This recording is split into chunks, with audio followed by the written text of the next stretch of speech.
오전에 살펴볼 하나님의 말씀은 히브리서 4장입니다.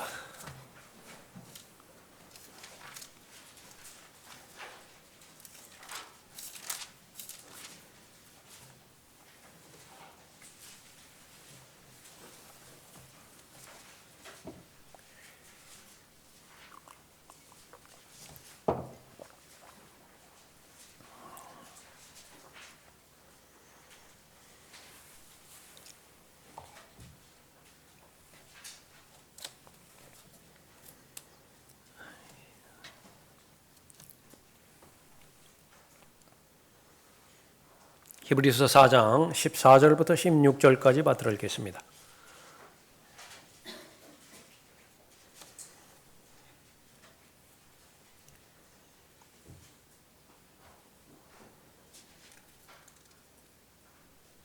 우리에게는 위대한 대제사장 곧 하늘들로 올라가신 하나님의 아들 예수께서 계심으로 우리는 우리의 고백을 굳게 붙들어야 하리라. 이는 우리의 대제사장은 우리의 연약함을 동정할 수 없는 분이 아니요 모든 점에서 우리와 마찬가지로 시험을 받으셨지만 죄는 없으신 분이기 때문이라. 그러므로 우리가 은혜의 보좌로 담대히 나아가자. 이는 우리가 자비를 얻고 필요한 때에 도우시는 은혜를 발견하기 위함이라. 기도하겠습니다.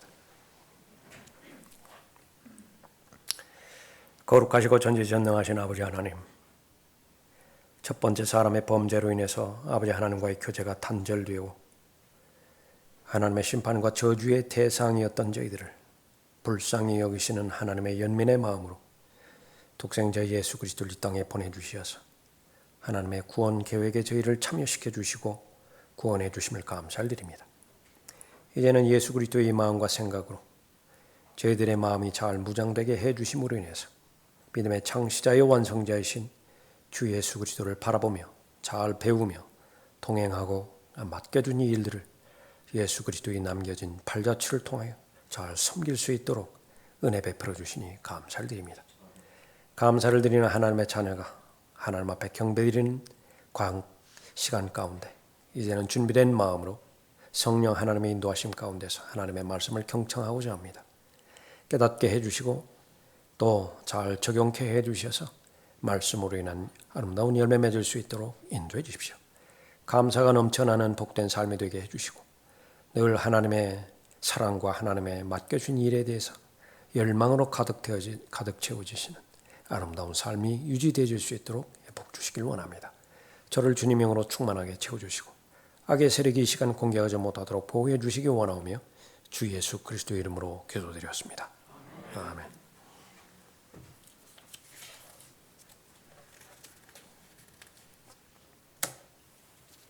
위대한 대제사장 예수 그리스도라고 하는 제목으로 말씀드리겠습니다. 히브리서 4장 본문, 히브리서 여러분이 아시는 것처럼 추방당한 유대인들을 대상으로 해서 기록이 되었습니다. 그 기록의 목적은 격려하기 위함이었습니다.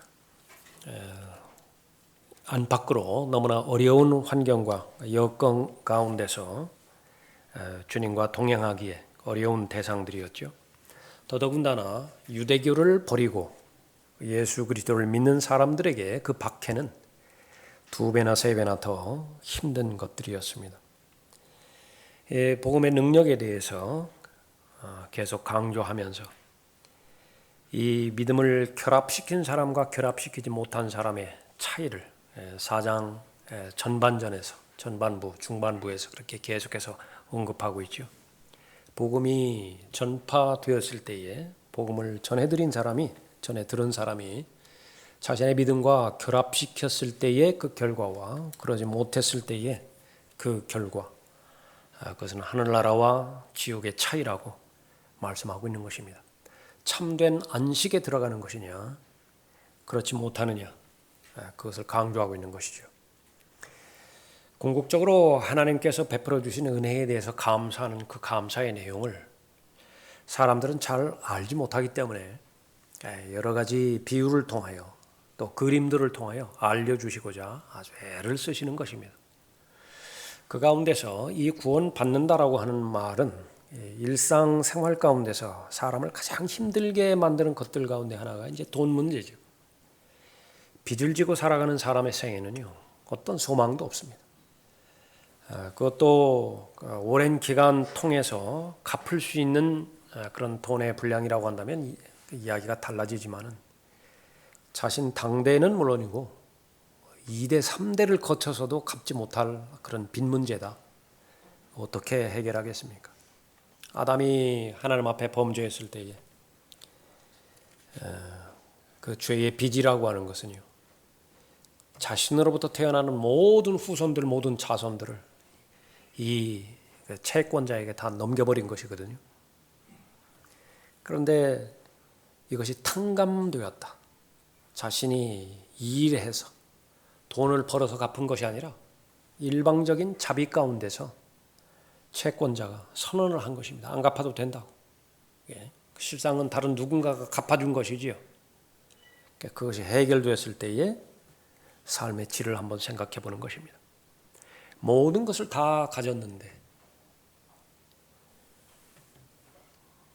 자신의 가정이라든지 또 자신의 배경이라든지 학력이라든지 다 갖추었는데 문득병에 걸렸어요. 그것은 어쩔 수 없이 사회로부터 격리되어서 고립된 삶을 살아가야 되는 것인데, 그 사람은 아무런 의미가 없습니다. 하루하루 살아가는 것이 생존 그 자체의 의미 외에는 아무것도 의미가 없는 것이지요. 낫게 해주신 거예요. 과연 그러한 차원에까지 우리가 들어갈 수 있는 것인가? 그렇다고 한다면 우리가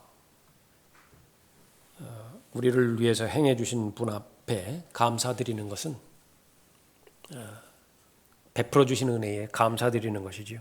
그럼 무엇을 위해서 베풀어 주신 분께 그 보답을 해 드릴 것인가? 그러나 그 부분이 이제 잘못되면 인색해지기 마련인 것입니다. 예수님께서도 말씀하셨죠. 9명이 다 낫게 되는데 그 9명은 어디 갔느냐? 이 하나님의 말씀, 은혜의 복음, 이것은 영원한 안식에 들어가게 할 것이냐, 영원한 형벌에 들어가게 할 것이냐, 그러니까 그것을 결정짓게 만드는 것입니다. 죽음은 실제로 영원한 형벌에 처한 사람들에게는 복 가운데 복이에요. 지옥에서 간절히 바라는 것이 하나 있다고 한다면 죽음입니다. 그것을 잠깐 보여주는 것이 대환란 때에 죽고 싶어도, 왜 죽고 싶죠?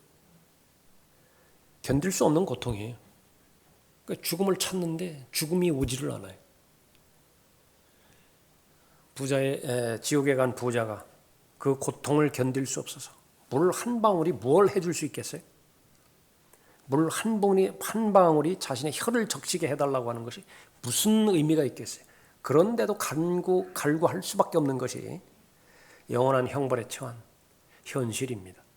그 사실을 미리 보여주셨을 때에 그 사실에 감사하는 것이 바로 복음에 합당하게 반응하는 것이죠. 히브리서 4장은 전체가 그러한 내용입니다. 복음을 반드시 받아들여서 하나님께서 예비해 주신 안식에 들어가라. 그러나 그것만으로 다 끝나는 것이 아니라 더 나아가서 죽음의 문제만, 영원한 형벌의 문제만 해결되는 것이 아니라 그것은 바로 하나님과의 관계가 더 새로워진다라고 하는 사실을 복음을 통해서 알려주시는 것인데, 오늘 우리가 읽은 본문 말씀에 대제사장이신 예수 그리스도를 통하여 가능하게 하는 것입니다. 예수 그리스도는 돕기 위해서 우리에게 오신 분이세요. 구주이시며 주가 되십니다. 이 세상을 살아가면서 도움을 필요로 하지 않는 사람은 아무도 없습니다. 이 세상을 살아가면서 격려가 필요하지 않는 사람도 아무도 없습니다. 나이 드신 어머니 아버지도 격려가 필요하고요. 하나님께서 맡겨주신 양무리를 잘 돌보는 목자에게도 격려가 반드시 필요합니다. 도움이 필요 없는 사람은 아무도 없죠. 그분이 바로 그러한 목적으로 오신 분이 우리에게 있는 대제사장이신 예수 그리스도십니다. 믿음의 생활, 또 신앙생활, 그분과의 관계에 달려 있는 것이고, 그분을 얼마나 또 그분과의 친분적인 관계가 얼마나 더 깊으냐에 따라서 달라지는 것입니다. 오늘 본문 말씀은 반드시 대제사장이신 예수 그리스도를 잘 알아야 되고 또 그분과의 관계가 날이 가면 갈수록 더 깊어져야 된다라고 우리에게 권면하고 도전하고 있는 것입니다. 우리의 위대한 대제사장 예수 그리스도, 어떠한 특징을 가지고 계시는 것인가? 첫 번째로 우리의 대제사장은 인간 제사장보다 월등히 뛰어나시다라고 하는 사실을 알려주는 것입니다. 14절 보십시오. 우리에게는 위대한 대제사장 곧 하늘들로 올라가신 하나님의 아들 예수께서 계시므로 우리는 우리의 고백을 굳게 붙들어야 하리라. 히브리인들에게 쓴 서신이라고 그랬죠. 히브리인들, 유대인들 삶에 있어서 절대적인 위치를 차지하는 것이 제사장입니다. 하나님과의 관계를 맺은 백성이기 때문에 이 유대교는 바로 국가의 종교였었죠. 삶의 기초를 이루는 것이 또 하나님을 경배하는 것이었고 하나님께서 맡겨주신 명절이나 또 율법들을 지켜나가는 데였었습니다. 그러니까 그것에 대해서 가장 중요하게 여기는 그 위치에 있는 사람이 제사장입니다. 대제사장이죠. 율법 아래 있는 유대인들 어떤 사람도 대제사장을 의존하지 않는 사람은 없습니다. 하나님 앞에 나아가는데 제사장이 없으면 하나님 앞에 나아가는 자체가 불가능하기 때문에 그런 것이죠. 대제사장은 중보자입니다. 하나님 앞에 나갔을 때는 백성을 대표해서 탄원하기 위해서 나갔고요. 또 백성에게 다가왔을 때는 하나님을 대리해서 하나님의 뜻을 전달하는 그런 위치에 있었던 것이죠. 경배의 삶에 있어서나 또 하나님과의 관계에 있어서 대제사장의 위치만큼 중요한 인물이 없었던 것입니다. 문제는 무엇이었느냐? 계속해서 강조하는 것은 그들도 다른 사람들과 마찬가지로 똑같이 사람이었다라고 하는 사실입니다. 죄를 지을 수 있는 사람이고요. 그렇기 때문에 용서가 필요했습니다. 많은 사람이 실패하는 것처럼 대제사장도 실패하기 쉬운 삶을 살았던 것입니다. 여기 대조되지는 예수 그리스도, 인간 제사장과는 다르게 뛰어나신 분이고 훨씬 뛰어나신 분이고 월등하게 뛰어나신 분이시다 말씀하고 있는 것입니다. 대제사장이 속죄 제물의 피를 가지고 지성소에 들어가서 자비석 위에 피를 뿌리죠. 그것은 그 시간은 얼마 안 됩니다. 극히 제한적인 시간만 거기에 머물러 있는 것이죠. 그러나 우리의 대제사장이신 예수 그리스도 하나님의 보좌에 나아가서 아예 하나님 보좌 오른편에 앉으셨어요. 영원토록 계시는 것입니다. 하시는 일은 무엇이죠? 디모데전서 2장 5절에 의하면 여전히 중보자의 역할을 하고 계시는 것입니다. 아버지 하나님 앞에 여러분을 대표해서 여러분을 위해서 계속해서 호소하시고 탄원하시고 또 중보하신다 말씀하고 있는 것이죠. 예수 그리스도께서는 제사장직을 수행하는 데 있어서 인간 제사장들보다 훨씬 더 뛰어나시는 것입니다. 인간 제사장은 땅에서만 사역하는 데 한계가 있었습니다. 궁극적으로 들어가고자 하는 것이 지성소였죠. Holy of Holies. 그 앞에 성소가 있습니다. 거룩한 곳. 그 앞에 뜰이 있죠. 그래서 지성소까지 들어가기 위해서는 정문을 통과해야 되고요. 성소를 통과해야 되고 지성소로 통과해야 됩니다. 세 관문을 거쳐야 되는 거죠. 거기에는 의자가 없습니다. 계속 서서 일해야 돼요. 그러나 우리의 대제사장이신 예수 그리스도는 그 땅에 세워진 성막은 모형이라고 그랬습니다. 그 실제의 해당자들은 하늘로 올라가신 것이죠. 역시 세 관문을 통과하신 것입니다. 첫째 하늘인 대기권을 통과하시고 둘째 하늘에 해당되는 우주를 통과해서 거룩한 하나님이 계시는 셋째 하늘 천상에 들어가신 것이죠. 염소와 송아지의 피로 가지고 들어가신 것이 아니라 하나님의 피인 자신의 피를 가지고 들어가셔서 단번에 영원히 속죄 사역을 이루신 것입니다. 그런즉 예수께서도 자신의 피로써 사람들을 거룩하게 하시려고 성문 밖에서 고난을 받으셨느니라. 예수 그리스도께서 바치신 희생제물, 그것은 반복하실 필요가 없는 영원한 제물이 되신 것이지요. 그 뜻에 따라 한 번 예수 그리스도의 몸을 들이심으로 우리가 거룩하게 된 것이라. 제사장마다 매일 서서 섬기며 똑같은 제사를 자주 드리지만 이것으로서는 결코 죄들을 제거할 수 없으나 이분은 한 번의 속죄제를 영원히 드린 후 하나님의 오른편에 앉으셨다. 히브리서 10장 10절 이후의 말씀인 것입니다. 인간의 죄 문제를 해결하기 위해서는 모형으로 제시해 주신 동물의 피보다 훨씬 더 좋은 희생제물이 필요로 했습니다. 인간의 죄가 궁극적으로 해결되기 위해서는 땅에 세워진 성막, 지성소에 들어가는 것, 그것으로는 부족하고 하늘 자체에 하나님께서 인정하시는 유일한 구속주이신 우리의 대제사장이신 예수 그리스도께서 들어가셔야만 되었던 것입니다. 그것이 기나긴 구약의 역사예요.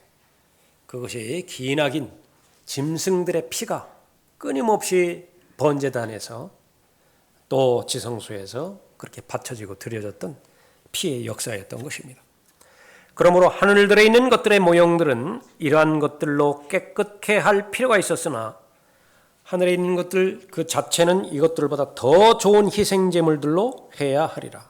이는 그리스도께서 실물의 모형인 손으로 만든 성소들에 들어가지 아니하시고 바로 그 하늘 자체에 들어가셔서 우리를 위하여 하나님의 면전에 지금 나타나 계시기 때문이라. 그래서 더 이상 두 번 반복하실 필요가 없어요. 한 번 들이신 그 피의 속죄제물, 그것은 영원히 효력을 발생하기 때문에 그런 것입니다. 이분은 한 번의 속죄제를 영원히 드린 후 하나님의 오른편에 앉으셨다는 것은 더 이상 할 일이 없으시다 그 말이죠. 안식에 들어가는 것입니다. 얼마나 많은 대제사장이 있었겠습니까? 아론으로부터 시작해서 갈보리 십자가에 하나님의 어린 양, 실제 하나님의 어린 양이신 예수 그리스도께서 혼의 속죄제물로 드려지실 때까지 얼마나 많은 무수한 인간 대제사장들이 있었겠어요. 그러나 그 대제사장들을 다 합해 놓는다 하더라도 한 분 예수 그리스도와 비교가 되지 않는 것입니다. 십자가에서 하나님의 어린 양으로 돌아가셨을 때 영원한 구속을 이루어 주신 것입니다. 그 구속은 사준다라고 하는 의미가 있죠. 여러분을 사주신 것입니다. 그 하나님의 핏값을 치르고 여러분을 영원히 사주는 것입니다. 다시 보십시오. 12절에 14절에 우리에게는 위대한 대제사장 곧 하늘들로 올라가신 하나님의 아들 예수께서 계심으로 우리는 우리의 고백을 굳게 붙들어야 하리라. 우리는 우리의 고백을 굳게 붙들어야 하리라. 이것이 당부예요. 이것을 잊지 말라. 우리에게는 바로 위대한 대제사장이신 예수 그리스도께서 계시다라고 하는 것이죠. 새로운 출생을 경험했다라고 한다면 예수 그리스도는 그 사람에게 대제사장이 되는 것입니다. 그리스도 안에 있는 새 피조물이 되었다라고 한다면 그 사람은 예수 그리스도께서 대제사장이 되는 것입니다. 그 사람에게는 열망이 있어요. 하나님에 대한 감사가 시작이 되어서 헌신하고자 하는 열망이 있고요. 또 하나님의 뜻을 실행하고자 하는 그런 열망이 있는 것입니다. 산 믿음의 특징, 죽은 믿음이냐 산 믿음이냐. 죽은 믿음은 변화가 없습니다. 조화와 똑같아요. 산 믿음, 생화는요, 어제와 오늘이 다릅니다. 살아있는 믿음의 특징, 그것은 변화예요. 마음이 변화가 있고 삶이 변화가 있는 것이죠. 옛 것들은 다 지나가 버렸습니다. 그것이 강조된 거예요. 그리스도 안에 있는 새로운 피조물에 대한 증거는 옛 것들은 다 지나가 버렸습니다. 옛 것들을 하나하나 떠들어 봤더니요, 그 당시에는 거기에 목을 매달할 수도 있었지만, 그가 아니면 살 수 없는 그런 대상일 수도 있지만, 조금만 시간이 지나가 보니까요, 왜 그렇게 했는지 모르겠습니다. 그것이 뭐 대단한 그런 가치가 있는 것이라고, 거기에 왜 목을 매달았는지, 그거 아니면 왜 살 수 없다고 거기에서 헤어나오지 못했는지 이해가 되지 않는 것이 다 그런 것들이에요. 그것이 바로 마음의 변화를 허락해 주시는 것이죠. 반면에 이제는 우리의 빈 마음, 그것은 영원한 것들로 하나님께서 채워주셨습니다. 여러 가지 가짜 사랑이 있지만은 참된 사랑, 예수 그리스도로부터 나오는 사랑으로 채워주셨고요, 진리에 대한 열망을 채워주셨습니다. 우리를 영원히 살 수 있게 해주는 이치가 되어지는 것이 진리인데, 그것은 생명만 연장시키는 것이 아니라 지옥에도 생명은 계속 연장되죠. 그러나 그것은 복음에 합당한 삶이고 또 예수 그리스도 안에 있는 모든 것으로 누리고 향유하는 그런 복된 삶을 말하는 것이죠. 그 열망이요, 진리에 대한 열망을 갖게 해주는 것입니다. 그것이 바로 여러분의 고백을 굳게 붙드는 것이라 말씀하고 있습니다. 우리의 고백은 무엇이냐? 우리 찬송에 부르는 것, 가사에도 나왔던 것 같은데, 한 가지 아는 것, 최소한 한 가지 아는 것, 우리의 대제사장, 위대한 대제사장이 바로 나의 중보자시다라고 하는 사실을 아는 것입니다. 우리의 대제사장 예수 그리스도, 인간 제사장보다 월등히 뛰어나시고요, 두 번째로는 우리를 동정하실 수 있는 분이십니다. 15절 보십시오. 이는 우리의 대제사장은 우리의 연약함을 동정할 수 없는 분이 아니요 모든 점에서 우리와 마찬가지로 시험을 받으셨지만 죄는 없으신 분이기 때문이라. 예수 그리스도께서 사람으로 오신 까닭이 바로 여기에 있는 것이죠. 사람은 모두가 다 연약합니다. 병에 잘 걸리고요, 쉽게 포기하고 쉽게 좌절하고 두려워하고 공포에 사로잡히기 쉽습니다. 그러한 모든 감정들, 정서, 느낌, 그것을 만지셨다. 터치, 직접적으로 멀리서 그것을 관찰만 한 것이 아니라 이미 알고 계셨지만은 실제로 그 삶 한 복판에 들어가셔서 그 모든 것들을 다 함께 피부와 피부를 맞대는 것처럼 그렇게 경험을 하신 것입니다. 그 뜻이에요. 우리의 연약함을 동정할 수 없는 분이 아니요 모든 점에서 우리와 마찬가지로 시험을 받으셨지만 죄는 없으신 분이기 때문이라. 인간 대제사장의 한계 여기지요. 모두가 다 경험하지 못합니다. 내 아픔을 다 알지 못하고 그렇기 때문에 다 동정할 수 없는 것입니다. 그러나 예수 그리스도는 단 하나의 아픔과 고통도 제외되지 않고 모두가 다 경험하는 것입니다. 태초에 말씀이 계셨고 그분의 위치이죠. 그 말씀이 하나님과 함께 계셨으니 그 말씀은 곧 하나님 자신이셨어요. 그 말씀은 하나님이셨느니라. 예수 그리스도는 하나님이 아닌 적이 단 한 시간도 없습니다.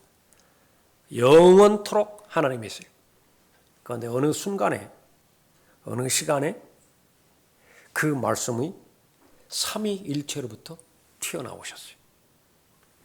그 말씀이 육신이 되어 우리 가운데 거하심으로 우리가 그의 영광을 보니 아버지의 독생자의 영광으로 은혜와 진리가 충만하더라.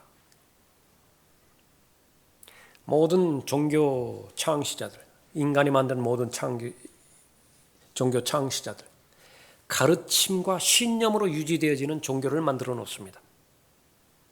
그 인격은 상관이 없어요. 부처의 인격, 부처를 사랑하느냐, 부처가 자신을 믿는 사람들을 사랑하느냐, 이것과는 전혀 상관이 없습니다. 오로지 가르침만이에요. 신념만입니다.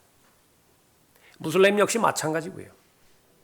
모든 종교들, 다 마찬가지입니다. 유일하게 예수 그리스도만이 자신을 믿는 사람들을 사랑하시고 불쌍히 여기시고 연민의 마음을, 동정을 갖고 계시는 것입니다.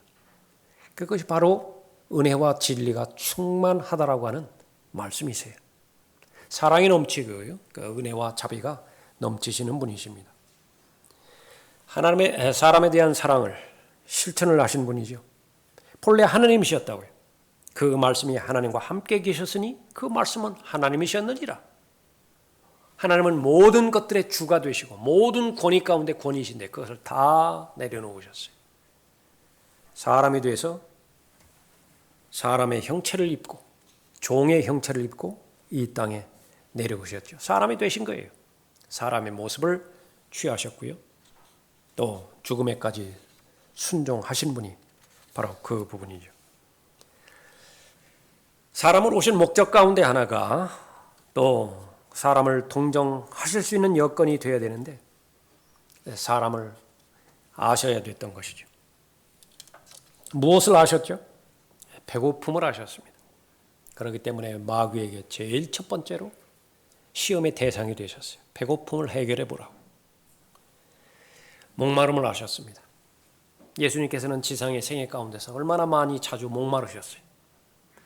3번에 걸쳐서 목마름을 말씀하셨지만 단 한 번도 해결되지 않으셨어요.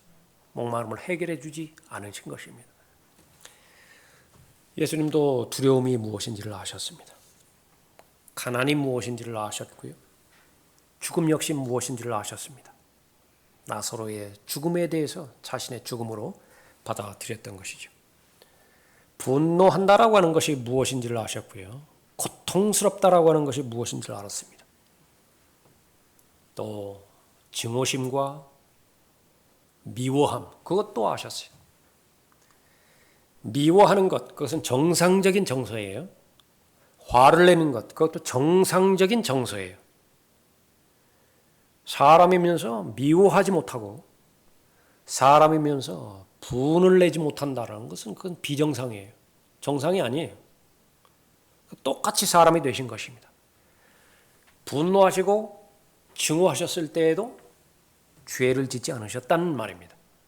예수님 안에는 죄가 없으셨던 것이죠. 분해하셨고요. 배반당하셨고 슬퍼하셨고 사람들이 의심했습니다. 의심받는 것이 무엇인지를 다 경험하신 것이죠. 하나님이면서 아들이 신분이잖아요. 하나님의 아들 독생자, only begotten son. 그러면서도 배워야 되는 것이 있었습니다. 무엇이었죠? 순종이었습니다. 순종을 배워가는 과정이 지상에서의 삶이셨습니다.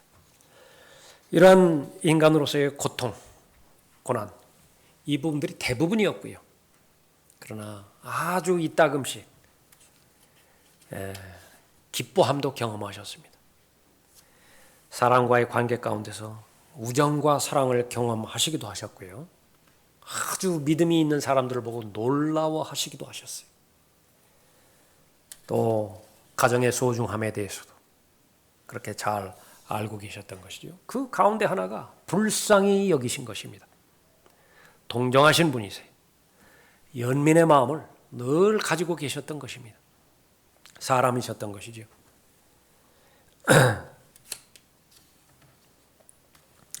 사람은 위로 없이 살 수 없는 존재입니다. 우리의 모든 필요 가운데서 반드시 차지해야 되는 것이 또 하나님께서 주시는 위로라고 말씀하셨죠. 하나님께서 우리를 불쌍히 여기시기 때문에 그렇습니다. 하나님께서는 예수 그리스도를 통하여 위로해 주시고 또 불쌍히 여겨주시는 것입니다. 우리의 처한 입장, 그것을 그 누구보다도 완벽하게 아시는 분이 바로 예수 그리스도이십니다. 살다 보면 좀 냉정한 사람을 만날 수 있습니다. 그 사람의 능력은요, 아주 뛰어난 사람이고 보통 거의 실수가 없는 사람이고요. 실패를 거의 하지 않는 사람이에요. 그 사람은 자꾸 실수하는 사람을 이해를 못합니다. 왜 공부를 하지 못하는 것인지 이해가 안 돼요. 자신이 성공했기 때문에 계속 실패하는 사람들을 보면 온전하게 이해가 되지 않습니다. 한계가 있죠. 거기에는 괴리가 있는 것입니다. 그러나 예수 그리스도는 다릅니다. 하나부터 열까지 모든 사람이 가지고 있는 경험하는 그 고통을 다 아는 것입니다.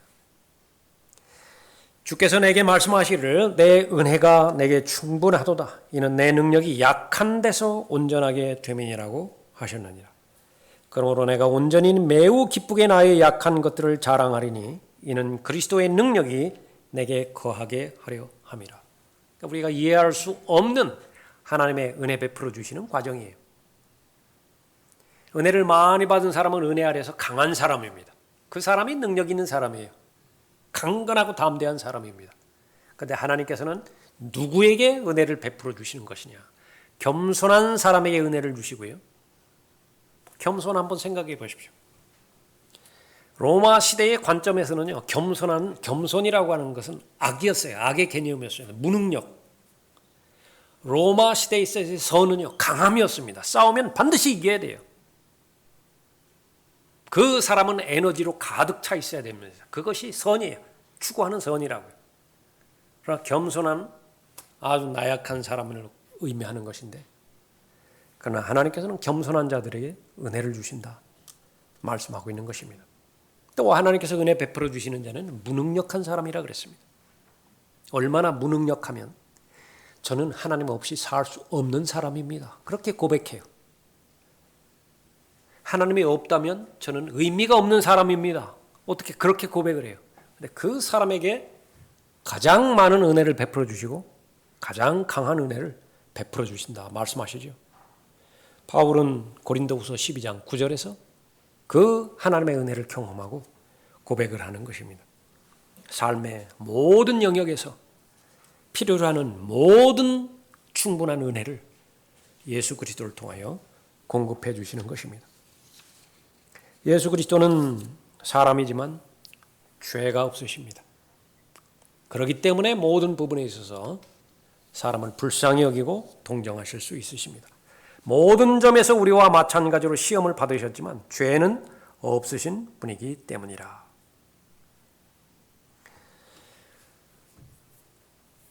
죄의 모든 영역을 세 부류로, 세 가지의 카테고리로 그렇게 창세기 3장에서 요한 1서 2장에서 정의를 하죠. 예수님께서 마태복음 4장에서 마귀로부터 시험 받았을 때도 역시 마찬가지로 세 가지 범주로 그렇게 시험을 받으신 것입니다. 여자가 보니 그 나무가 먹음직하고 육신의 정욕에 대한 범주입니다. 보기에도 즐겁고 안목의 정욕이에요. 현명하게 할 만큼 탐스러운 나무라. 생의 자랑입니다. 세상도 세상에 있는 것들도 사랑하지 말라. 누구든지 세상을 사랑하면 아버지의 사랑함이 그 안에 있지 아니하니 이는 세상에 있는 모든 것이 육신의 정욕과 안목의 정욕과 생의 자랑이요. 아버지께 속한 것이 아니라 세상에 속한 것이기 때문이라. 세상도 세상의 정욕도 사라지지만 아버지의 뜻을 행하는 자는 영원히 거하느니라. 하나님께서는 두 가지 사랑의 싸움이라고 인생을 규정합니다. 세상 사랑이냐, 아버지 사랑이냐. 세상을 사랑하는 것을 절대적으로 금하는 까닭은 거기에는 아버지의 사랑이 동시에 존재할 수 없다라고 말씀하셨기 때문에 그렇죠. 왜 적극적으로 세상의 사랑을 금지시키고 왜 선과 악에 대한 지식의 나무의 열매 그것을 절대적으로 금지시키고 하나님께서 은혜 가운데서 베풀어 주시는 값없이 주시는 선물들 그것을 취하라고 말씀하시는 것이냐. 영원히 운명되어지기 때문에 그렇습니다. 어떤 영혼에서 영혼을 보내게 될 것이냐 그것이 결정되기 때문에 그렇죠. 마귀는 미혹하는 자입니다. 속이는 자예요. 예수 그리스도를 알지 못하게 만드는 것입니다. 예수 그리스도를 역사적인 인물로 제한시켜버리거나 예수 그리스도를 갈보리 십자가에서 죄의 형벌로부터만 구원해 주시는 구주의 영역에서 제한시켜버리거나 그렇게 함으로 인해서 오늘 하루하루의 삶이 대제사장으로서 계시는 예수 그리스도의 중보사역과는 무관하게 방치되지는 삶을 살도록 내버려 두는 것입니다. 왜 그런 것인가? 그것은 바로 예수 그리스도를 대제사장으로 섬길 때에, 대제사장으로서의 그분과의 관계가 유지될 때 그 능력이 무한하기 때문에 그렇습니다. 그 사실을 마귀가 아는 것입니다. 세상도 세상의 정욕도 사라지지만 아버지의 뜻을 행하는 자는 영원히 거하느니라. 예수님께서 자동차를 훔치고자 하는 시험을 받으셨을까요? 보이스피싱, 재물에 관한, 예수님 당시에 그런 죄들은 존재하지도 않았습니다. 그러나 하나님께서 보실 때 모든 사람은 다 똑같은 사람이에요. 어느 시대를 살든지 육신의 정욕, 안목의 정욕, 생의 자랑, 이 부분만큼은 모든 사람이 똑같이 공통적으로 당하는 시험의 대상인 것입니다. 창세기 3장 6장에서 첫 번째 사람 이브가 시험 받았던 것처럼 그렇게 보는 것이죠. 하나님께서 죄를 알지도 못하는 그를 우리를 위하여 죄로 삼으시는 것은 우리로 하여금 그 안에서 하나님의 의가 되게 하려 하심이라.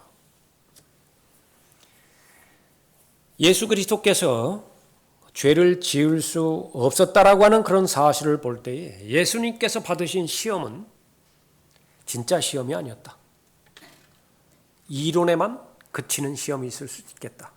이것을 포함해서 여러 가지 다양한 비성경적인 그런 그 사실을 제안하기도 합니다. 모두가 다 예수 그리스도의 사람 되심, 예수 그리스도의 대제사장 되심을 부인하고자 하는 그런 계략들이.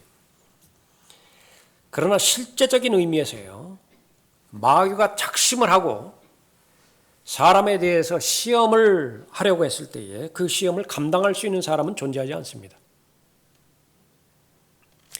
예를 들자고 한다면 몸에 가해지는 고통, 그것을 한 예로 들을 수 있습니다. 극심한 고통이 사람에게 주어지면은요, 이 몸에는 방어 기제가 작동을 합니다. 더 이상 감당을 못해요, 이 육체가. 거기서 오는 것이 쇼크입니다. 그냥 죽여버려요. 일시적으로 죽여버려요. 차단시켜버립니다. 그 고통의 그 통로를 차단시켜버리는 것이죠. 그 시그널을 꺼버리는 것을 말하는 것이죠. 시험의 영역 마찬가지입니다. 어떤 사람도 시험이 주는 전체의 그 영역, 전체의 모든 범위를 다 감당하지 못합니다. 그것은 망가져 버려요. 그 시험에 그렇게 노출돼 버렸을 때. 어떤 일정 지점에 오게 되어지면요, 어떤 사람이든 그 시험의 강도에 시험의 힘에 압도되어서 굴복되어져 버리는 것입니다. 베드로가 시험받고 욥이 시험받고 모든 것들은 하나님께서 그 중간에 차단시켜 주셨기 때문에 가능한 것입니다. 인간 본성의 한계점을 넘어가 버리면 인간은 모두가 다 파괴되어져 버리기 때문에 그렇습니다. 갈보리 십자가에서 자칫 잘못하면 예수님께서 받은 고통, 그것은 육체의 고통에 제한시킬 수 있습니다. 그것마저도 끔찍한 것이죠. 그것만 말한다 하더라도. 그러나 심각한 것은 나의 하나님 어찌하여 나를 버리셨나이까예요. 그 고통은 인간이 경험하는 고통이 아니에요. 마태복음 26장에서 겟세마네에서의 고뇌, 하나님께서 가능하시다라고 한다면 이 하나님의 진노의 잔, 하나님의 이 저주의 잔을 내게서 좀 비켜주십시오. 그것은 인간이 받아들일 수 있는 잔이 아니에요. 그건 불가능합니다. 예수 그리스도만 받을 수 있는 시험이고 예수 그리스도만 통과할 수 있는, 극복할 수 있는 시험인 것이죠. 그 조건은 죄가 없으신 분이기 때문에 그래요. 자동차로 예를 들자고 한다면 요즘 말하면은 승합차인가요? 11인승 이상. 아무리 가속 페달을 밟아도 110km 이상 나가지를 않습니다. 그 제한을 걸어버렸어요. 그 이상 해버리면 위험이 노출되기 때문에 그런 것이죠. 아무리 세게 밟아도 그 이상 나오질 않아요. 그러나 아주 고급 승용차들 280km 막 이렇게 이상 나가는 것들이 있잖아요. 그럼 밟는 대로 나간다고 그러잖아요. 그러면 고속도로에 올려놓고 그걸 최대 가속 페달을 한번 밟았다고 한번 생각해 보십시오. 그것을 허용한 것입니다. 그러나 예수 그리스도는 사람들의 입장에서는 110km 그 선에서 브레이크를 밟을 수 있지만은요, 예수 그리스도는 무한대로 밟아놓고도 거기서 정지시킬 수 있는 그런 분이셨던 것입니다. 시험 받으신 분이세요. 시험의 영역에 있어서 사람이 감당할 수 없는 모든 시험들을 다 받으셨습니다. 그러니까 그 사실을 모를 때에 예수님께서 결혼해 보지 않으셨는데 남편과 아내와의 갈등에 대한 시험을 어떻게 하십니까? 이렇게 물어볼 수 없는 거예요.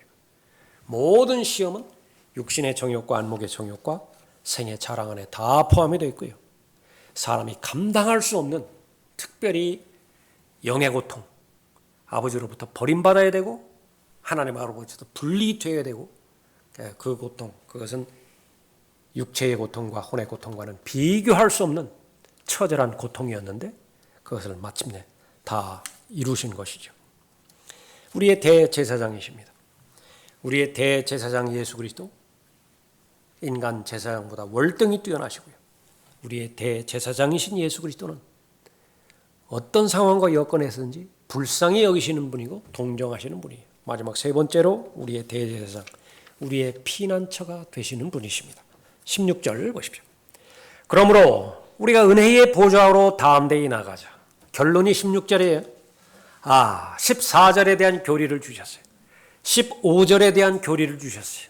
이제는 나의 것으로 돼야 되는데 그 결론에 해당되어지는 것이 은혜의 보좌로 나아가자. 피난처에, 궁극적으로 은신처가 해당되는 것입니다. 그러므로 우리가 은혜의 보좌로 나아가자. 담대히 나아가자. 이는 우리가 자비를 얻고 필요한 때에 도우시는 은혜를 발견하기 위함이라. 하나님께서 바라보실 때에 이 세상을 살아가는 데 있어서 하나님으로부터 부여받는 은혜 없이는 살 수 없어요. 하나님으로부터 자비를 받지 않고서는 살 수 없어요. 그런데도 구원받지 않은 사람 잘 살고 있는 것인데,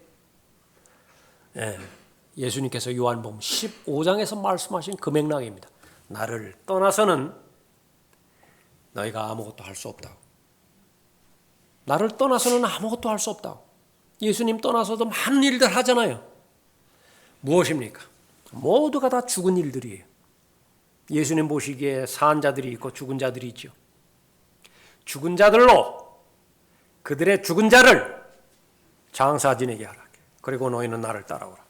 앞에 죽은 자들은 누구예요? 그 근력이 왕성하고 그 육체미를 자랑할 수 있는 그 사람들을 보고 죽은 자들이라고 말해요.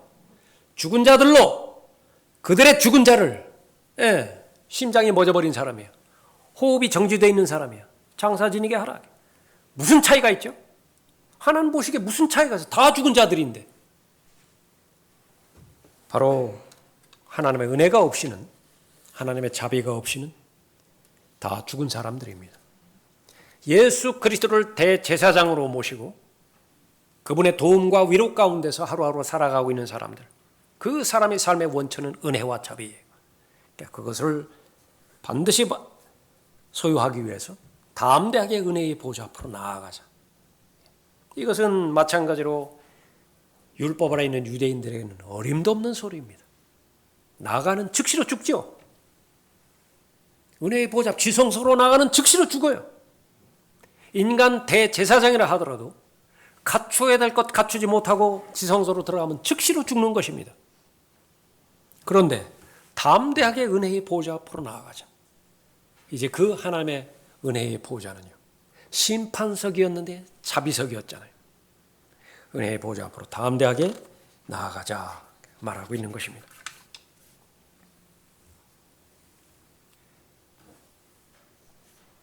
락하만 목사님에게 헬라어를 가르쳤던 헬라어 교수가 밥존스 대학에 있었는데 그 사람의 이름이 윌리엄 브루너 박사였어요.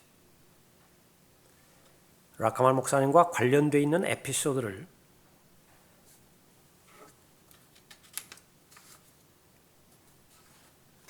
자신의 경험을 통해서 말하고 있는 부분입니다. 한번 들어보십시오. 내게 헬라어를 가르쳤던 사람은 윌리엄 브루너 박사였다. 그는 로버트슨의 개인 문화생이었다. 수요일에 공부하셨던 분은 알겠지만 A.T. 로버트슨, 그러면 거의 신적 존재로 받아들이는 사람입니다. 헬라어의 영역에 있어서. 그 사람이 쓴 책, 그것은 바이블의 경지예요. 로버트슨은 헬라어 문법에 관한 기념비적인 책을 썼다. 메이첸과 같은 사람들이, 이 사람도 유명한 사람입니다. 메이첸과 같은 사람들이 쓴 모든 표준적인 헬라어에 관한 책들은 로버트슨의 책에서 가져왔다. 그러니까 로버트슨이 쓴 책, 여기서 자유로운 사람이 아무도 없어요. 그만큼 독보적인 존재입니다.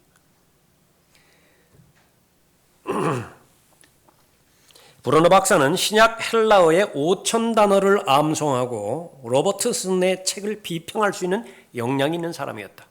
여기에서의 비평이 학문적 비평을 말하는 것이죠. 롱맨 영어 사전에 의하면은요, 거기에서 주장하는 것은 800개의 단어, 영어 단어, 그거 800개의 영어 단어만 그 용례만 확실히 알 수 있다라고 한다면은요, 영어는 자유롭다 그렇게 말합니다. 그런데 왜 수천 개, 수만 개의 단어를 알고도 계속해서 자신의 의사를 전달하지 못하는 것이냐? 용례를 모르기 때문에 그래요. 이 윌리엄 브루너 박사가 헬라어 5천 개를 알았다라고 하는 것은 그 용례까지도 정확하게 알았다는 것을 의미하는 것입니다. 그래서 자신의 스승인 로버트슨의 그 책, 로버트슨의 책을 비평할 수 있는 그 역량이 있는 사람이었다 그렇게 말합니다. 그만큼 독보적인 존재였어요. 그 사람이 라카만 목사에게 말합니다. 라카만, 몇 년 전에 나는 위대한 헬라어 학자 A.T. 로버슨에게 넋을 잃었었다네. 나는 4년간 그의 문화상으로 총 8년간을 배웠지. 내가 그 과정을 마쳤을 때 신약 헬라어를 볼 때 내 마음에 들어온 것은 온통 헬라어 문법과 헬라어 구문이었네. 그러니까 평생 성경을 가지고 산 거예요. 그 A.T. 로버슨 그 사람 앞에서 배운 기간만 8년이었지. 그 외에 얼마만큼 성경을 봤겠어요. 신약 성경을. 나는 중간에 생략하고요. 나는 구령자가 되기를 원했네. 구령하고 싶었다. 나는 애썼으나 그 누구도 그리스도께 인도하지 못했네. 한 사건을 말하는 거예요. 그리고 어느 날 밤에 밖에 나가서 지옥을 믿지 않는 어떤 농부에게 증거했었네. 그에게 지옥이 있다는 헬라어 신약을 보여주려 애썼으나 15분이 지나 그 농부는 내게 말했네. 당신이 가지고 있는 문제가 무엇인지 아십니까, 박사님?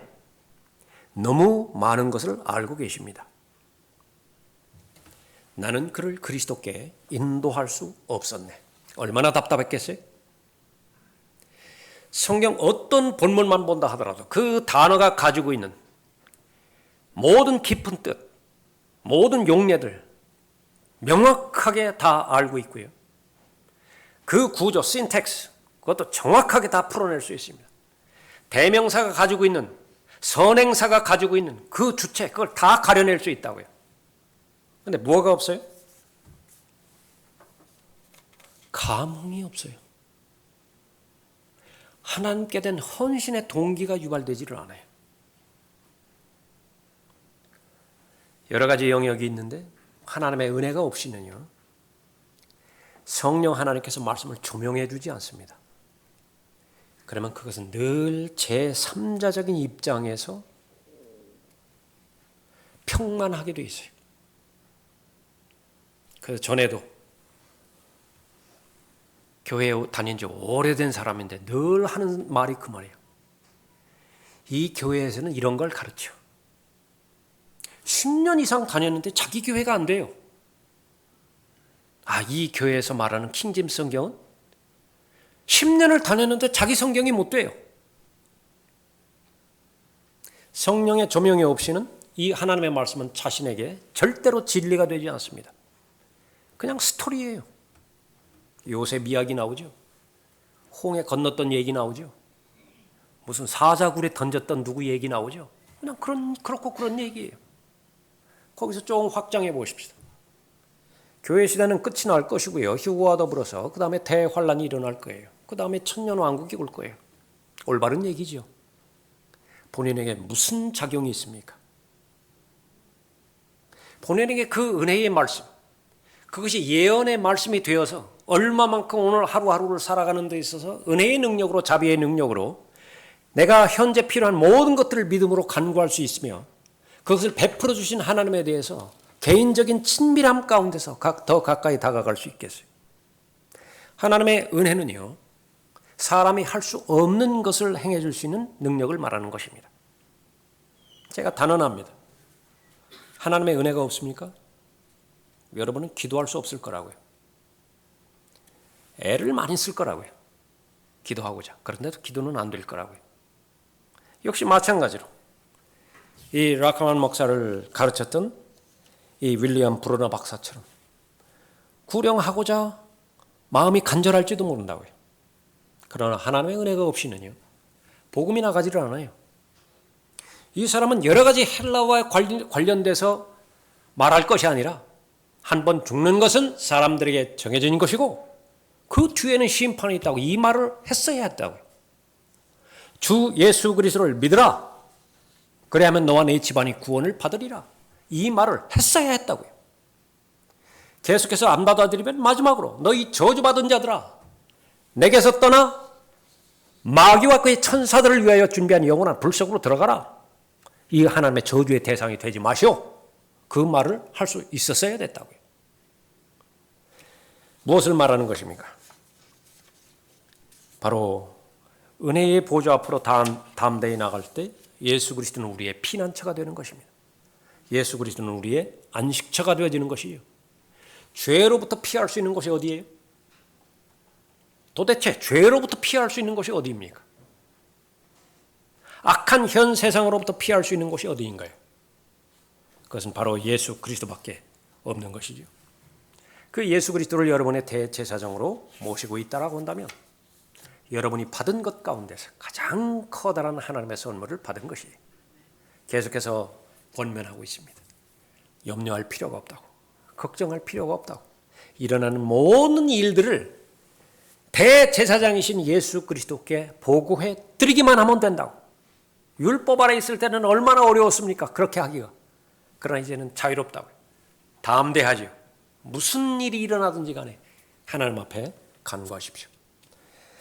결론을 지으면서 혹 여러분의 은혜 가운데서, 가장 필요로 하는 은혜 가운데서 영적인 열망이 지금 거의 없어졌습니까? 그 어떤 필요보다도 가장 시급하고 중요하고 본질적인 필요에 구하십시오. 은혜를 달라고 구하십시오. 기도의 삶이 지금 확신 없이 되어지는 삶이 열어주진 않습니까? 그 어떤 것보다도 기도는 영적인 호흡이라고 여러분도 잘 배워오셨죠? 여러분의 현실인 것입니다. 숨이 잘 쉬어지지 않는다고 한다면, 또 여러분이 매일매일마다 먹어야 되는 하나님의 입에서 나오는 모든 말씀으로 사는 것이 하나님의 사람인 것인데 그 부분에 이상이 생겼다라고 한다면 다른 어떤 것을 간구하기 이전에 그것을 먼저 구하시고 간구하시고 그것이 해결되어짐에 따라서 더욱더 큰 감사가, 더욱더 큰 은혜의 능력의 삶이 또 하나님 앞에서 입증되어지는 여러분이 되시길 바랍니다. 기도하겠습니다.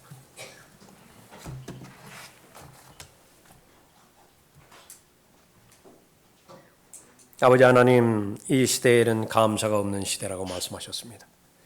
경건의 모양은 있지만은 경건의 능력은 부인하는 시대라고 말씀하셨고, 항상 배우지만은 결코 진리의 지식에는 이르지 못하는 시대라고 말씀하고 있습니다. 모두가 다 예수 그리스도를 잘못 배우는 것 까닭입니다.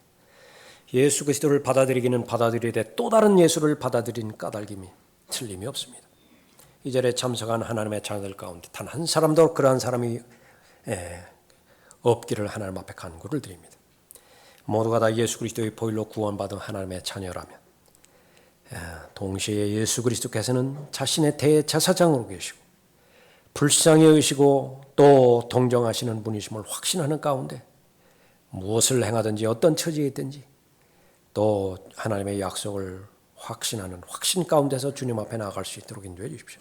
무엇보다도 부지런해야 될 것은 은혜의 보좌 앞으로 담대히 나아가 하나님의 은혜와 하나님의 자비가 필요한 대로 주저하지 않고 연기하지 않고 그때그때마다 믿음으로 간구함으로 인해서 늘 은혜의 능력을 경험하고 또 자비 가운데서 예수 그리스도의 충만하심의 장성한 분량에까지 이르는 복된 삶이 되어질 수 있도록 복주시길 원합니다. 주 예수 그리스도의 이름으로 기도드렸습니다. 아멘. 다 같이 일어나시겠습니다.